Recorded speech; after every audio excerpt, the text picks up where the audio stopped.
just on a ramble down here. We're getting to the Little Tarn reservation that I love so much. Love seeing them thrive.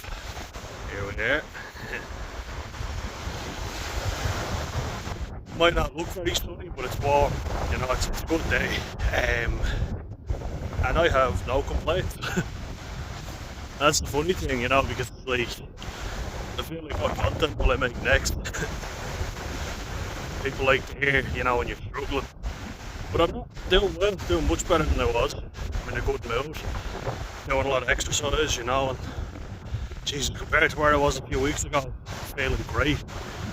But Greg Bell, there was a question you asked before, and I want to make a video on it, but I also want to get your guys' opinions. This is one I really would like you to give me your examples. Kind of help me make my mind up for sure.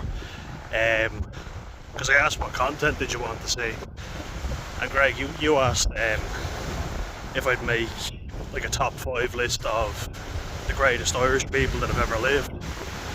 That's a really good one, you know. And I was thinking about it, you know. It's like there's a few people who've been disgraced, who I think, you know, they might have been good at what they did, but they weren't great people. So, of all time, like I would have to say, and I'm gonna make a deeper video on it, you know, just to discuss exactly why they're the best people in history for me. But I would say, obviously, Michael Collins, he comes to mind instantly.